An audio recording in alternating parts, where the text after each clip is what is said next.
This is More Like Home by Like to Laugh on AO3. Chapter 4.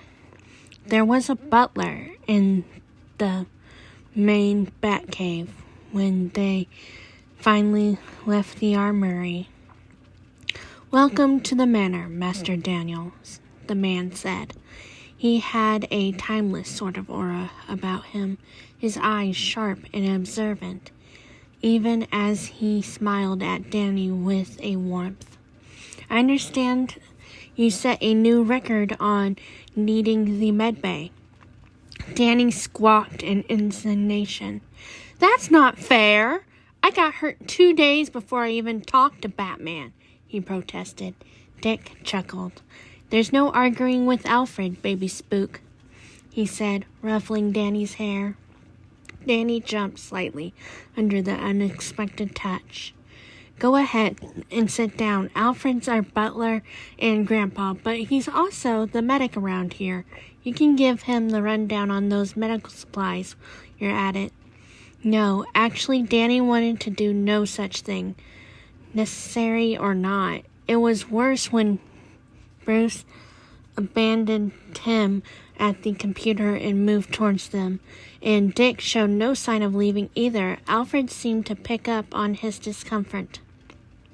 "I believe the young man would like his privacy," said Alfred, raising an eyebrow at Bruce. Bruce shook his head. "More than one of us should know what to do if Danny gets hurt," he insisted.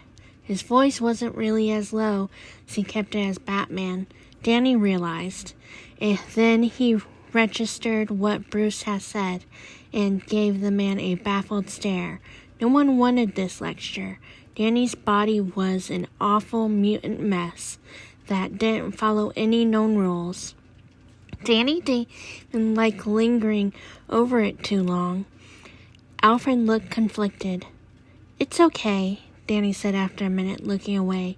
He guessed he'd have to at least explain why no one but him should bother with his body. "Can you at least leave until I change the bandages on my hip, though?" Bruce hesitated and nodded sharply. Dick gave Danny a cheerful wave and left him behind, though Danny could tell that they'd only gone out of sight and were still right outside. Alfred smiled at him, but tried to be patient. "All right, Master Daniel, show me the injury. Is it only on your hip?" "Danny, please," he corrected with a wince. "And no, it's my back too. Sorry." Whatever for?" Danny didn't answer, just turned away to take his shirt off, then his pants. He'd gotten used to it with Sam, Tucker, even Jazz, but with a stranger it was weird all over again. Medicine or not, Alfred looked unfazed, though. He probably treated plenty of injuries in awkward places if he looked after the entire Bat Clan. He hesitated his underwear. "You have been treating your own injuries for around 2 years, correct?" Alfred asked. Danny nodded. "Are you confident in your ability to bandage your hip yourself?" Danny nodded again, quick and sharp. "I'll allow it this time. However, please remember that there will be time when I must treat an injury that has landed in an intimate place." Danny relaxed. "Thanks, Alfred. A doctor's seen this already, I promise." Alfred turned around and Danny quickly slid his underwear, cut the bandages, and looked over the injury. It was much better already after the first day with the salve, and would probably be gone in another few days. He spread more salve over it, then managed it quickly and redressed. "I'm done," Danny said nervously with his shoulder. Alfred turned to face him again, met his eyes with a nod before focusing on his back. Bruce and Dick reappeared as Alfred cut the bandages away, and Dick whistled softly with a wide blister burn. Danny looked away from both of them and focused on the shelves full of medical supplies. "Is this a chemical burn?" Alfred asked, fingers brushing the edges. Danny winced and Alfred pulled his hands away with a murmured apology. Kinda, Danny said. It was from experimental weapon. It's supposed to liquefy flesh entirely, but instead it just does, this. He shook his head. It's fine. I gave one of the weapons to Frostbite. My normal doctor and one of his people figured out how to counter the acid. He pointed to the salve jar. That is what that's for. You shouldn't touch it, though. I don't know what's in it. I'll heal fine either way. It barely even hurts anymore. It had been burning like a flesh wound for days. So the low simmer it was now was nothing. Alfred snapped a pair of gloves and reached for the jar. Danny wanted to melt with the mixture of guilt and gratitude. Thanks, he mumbled. He sighed in relief at the touch of the salve. It seemed to soothe the last of the burning, leaving only an ache of injury itself. Of course, Master Danny. Courtesy of ghost hunters, I'm guessing? Asked Dick, leaning over to get a better look. His mother, Bruce said. Dick hissed, and Alfred's hands faltered. Danny sighed. Thanks. I really like people to know that. No. Danny, don't, sassed Batman. He rubbed his fingers together uncomfortably. It's fine. It'll heal in a couple days now that the ecto-reactive residue is gone. They tried to liquefy you. I'm very aware, thank you, Danny gritted out. It's fine. I'm not liquefied. I'm fine. He clicked his tongue, trying to force his emotions under control, lifted his arms when Alfred nudged one. Alfred started bandaging his torso with as much gentleness as Jazz used, but much more expertise. That's one upside to leaving Amity Park, I guess. I bet there'll be no ecto-weaponry for miles except for what I brought. He made a face. Unless Vlad contacts Val to come after me, but I don't think she'll go for that. Probably. Bruce, the only one of them who knew he considered Val a good friend, stared at him like he was trying to extract his psychological profile through his eyeballs. Danny determinedly ignored him. They were all better off not thinking about Danny's willingness to hang out with people that hurt him. He didn't need to hear anything about abuse conditioning or confusing love with pain or anything like that. He just happened to like Val and understand her circumstances. Shut up, Jazz. We should have a panic button ready for you tomorrow, said Bruce at last. A panic button? We will begin your training the day after, assuming you plan on to work on the projects we discussed in the meantime. Danny's eyes widened. Batman was serious about training him. I thought you were only going to train me if I joined you on the streets, he blurted out. No, said Bruce. You need training whether you work in Gotham or not, since you intend to resume hero work eventually. If you do decide to work in Gotham, I'll train you to do that sort of human-focused investigation work we do here. You don't have to, Danny wanted to say, even though it would probably be rude. Danny had been a vigilante for 2 years, and he hadn't gotten too hurt in all that time. He'd be better if Batman trained him. Of course he would. But surely Batman had better things to do. You need proper armor as well, Bruce added, frowning at him. What you wear now isn't suitable for battle. Danny stiffened involuntarily, biting the back instinctive growl. What does he wear now? Dick asked, brows furrowed. It looked like a hero suit. Bruce shook his head. It's a hazmat suit with an emblem added on.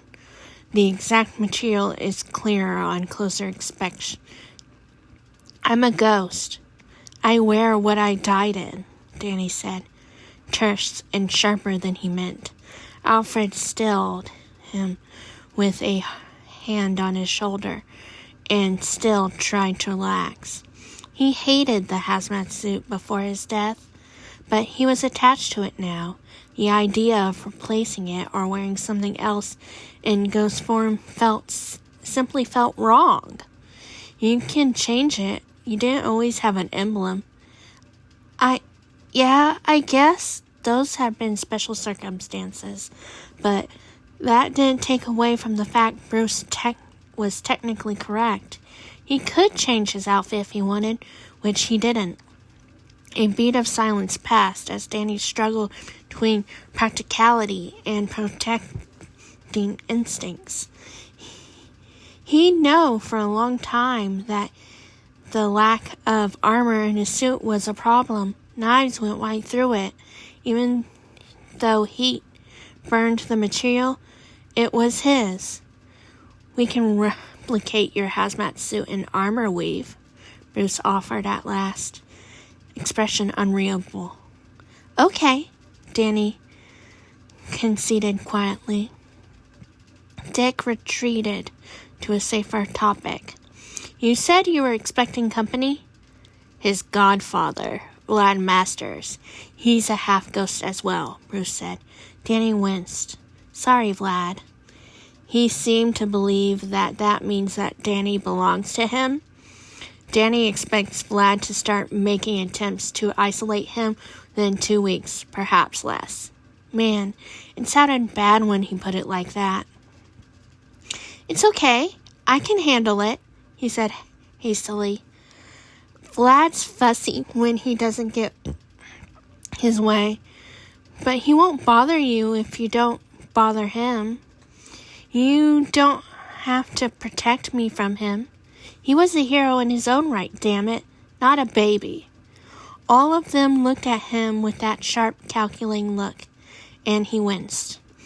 We're not going to make you deal with that alone, Danny, Dick said at last, looking tired. Danny felt a pang of guilt. We're not in the business of letting adult men kidnap teenagers just because they're fussy, he said faintly. You don't become a vigilante by minding your own business. Danny tried to smile, but mostly just felt his heart stammer nervously. I'm a vigilante too, he reminded Dick. And vigilantes stick together, Dick countered calmly. Not with people like me, Danny wanted to say, but it probably wouldn't have gone over well. Alfred finished bandaging Danny's back, and he took out, putting his arms down and extending his shirt, then pulling it over his head. Thanks, Alfred. I know torso injuries are a pain to bandage.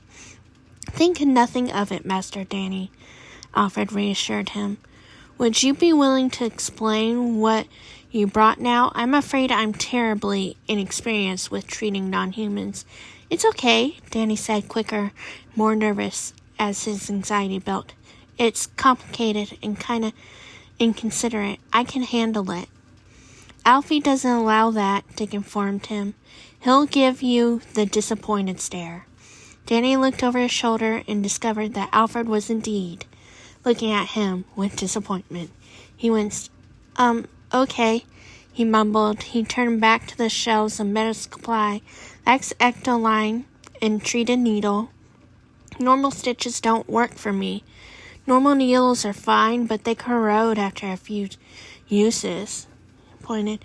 Ectojecto boosts my healing factor in emergency, and ectoplasm will help me stabilize in the long term. I believe I told you to store that securely. Bruce's voice was even. Danny flinched. Sorry, he squawked, ducking his head. Stupid, that was stupid. He hasn't even asked about keeping some of it with his medical supplies. Why hadn't he asked first? I'll put it back with the rest. Bruce raised his hands. Why did you leave some here? He elaborated. Danny sank back down, bringing one leg up to brace his heel on the edge of the cot. "It's emergency supplies go here, right?" he asked, hesitantly, hoping he hadn't misunderstood. "I mean, I guess it doesn't matter if I'm not going out." "Danny, if I got really bad injured, I need ectoplasm," he explained, quieter now. "Ecto-Dejecto would force my body to heal faster, but if I'm already weak, it might do more harm than good. Ectoplasm's what I really need. And in the ice box, it won't evaporate, so there's less chance of containing stuff nearby." "But not zero," Bruce clarified. Danny ducked his head and shook it, ashamed. "Dick, there should be a few lead-lined boxes in storage. Can you fetch one?" "Sure thing." Dick ruffled Danny's hair and went, leaving Danny blinking at Bruce in surprise. "Inform me next time such a dilemma arises," Bruce instructed him. "You were right to prepare for possible medical emergencies, but that doesn't change the fact that ectoplasm is hazardous to humans. We can't afford our medical supplies to become contaminated." "Right. Okay." Danny managed a tentative smile, relieved when Bruce didn't make any further indication of disapproval. "Thanks." Dick returned with a small steel box labeled radioactive, which Danny accepted. He placed the ice box of ectoplasm inside, shut it, and put it on the shelf by the toxic box. He had to hold back a rueful laugh. What had his life become? "Anything else, Master Danny?" Alfred prompted gently. "Only a little." Danny stepped back from the shelf and pointed. "The Burn cream works better for me, but normal is okay too. Don't touch it without gloves," he pointed. "An ice pack? Use them for whatever. They're basically normal, except they never thaw. I use them for heat stroke, though. I'm really sensitive to heat. Sorry." "Don't apologize for that," Dick said, cocking his head to observe Danny. "You're weak to heat?" Danny nodded. "I run cold, even in human form. My temperature should be like 80 degrees at most. It's not great." He thought for a moment. I never found any painkiller that works for me, but some metagrade might do the trick when I'm human." "Same with fever reducers. Nothing works when I'm a ghost. I don't have the right receptors. Antibiotics and antiseptics are bad for me, but my body pretty much disinfects itself anyways. I don't think that's the most of it." "Thank you, Master Danny," Alfred said, looking contemplative, like he was committing it all to memory. "Is this all written in your notebook? I understand most of your medical information is here." Danny flashed. "Yeah, it is. Sorry." He got up and grabbed the notebook out of Frostbite's box, holding it out to Alfred. "My vitals in human and ghost forms should be on the first page. My human vitals are pretty much all messed up. Don't worry about them too much. They've been like this for 2 years, and you don't have to read the whole thing. Seriously, he wrote a lot, and I'm sure you have your hands full." "I understand. I assume it will be no trouble to account for your altered state, Master Danny." Alfred's eyes said, well, he wouldn't be accepting any further arguments. "Do you have a heartbeat in ghost form?" Bruce interrupted, a deep frown appearing on his face. "Breathing?" No." Danny cocked his head, examining Bruce curiously. "Nothing like that. Why?" Dick clicked his tongue sympathetically. "Signs of life. It's a bit morbid to ask right away, but there there's the nature of the business. Is there any way we can tell that you're all right, or we'll be waiting for you to wake up? Oh, Danny shrugged uncomfortably. When I pass out, I usually revert to human form anyway, unless I have an injury that would kill me. Bruce scowled. Yeah, okay, that happened once or twice. Not so bad. I can't bleed out in ghost form. My organs don't matter. Waiting around for me to wake up is a pretty safe bet most of the time. Oh dear. You're going to get along far too well with Master Timothy, Alfred mumbled. Danny scratched his head sheepishly, and he added, trying to finish answering the question, Frostbite thinks that when I die, I'll either revert to human form and leave a human dead body, or I'll die as a ghost and discorporate into goo. He's not sure which one, but I'll definitely one of those. Clockwork probably knew, but Danny kind of didn't want to ask. For one thing, the answer could very well be, it depends. That, Dick announced, is the most upsetting mental image I've had all month. Danny winced. Sorry, too weird. He noted glumly. Human bodies didn't melt. Didn't forget their shape and fall apart. Bodies were supposed to be more solid than that. Don't sweat it. I'll be fine. I'll find a new nightmare next month. Dick ruffled his hair again. What's next, Alfie? Next, Alfred said, I'll read the rest of this notebook about our fascinating new member. Thank you for your cooperation, Master Danny. This has been enlightening. Danny gave him a strange smile. No problem. Thanks for putting up with all this. Anything to do with Danny's health was a massive production these days. I assure you, it would be much worse to be worried without a way to care for you, for your health. Alfred gave him a kind smile. May I take this with me? I must attend to dinner. I would like to read through it when I have time. Sure. Danny's chest fluttered nervously, thinking of what Alfred could do with a notebook full of his medical information. But he forcefully shoved through the tough thought. He couldn't have it both ways. Either he got help with his medical stuff, or he didn't. Can he be reincorporated? Bruce asked. Still preoccupied, Danny gave him a startled look, but Dick only looked sympathetically. Not as far as I know, Danny said hesitantly. Not when I decorporate all the way, at least. Can you be decorporated in different ways?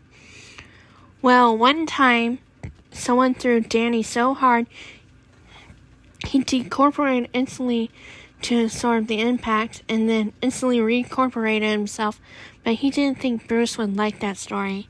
Dick read his expression, then clapped his hands on Bruce's arm. Let's not borrow trouble, Bee. He chided gently. Bruce's expression turned mushy, but Dick handed that off too.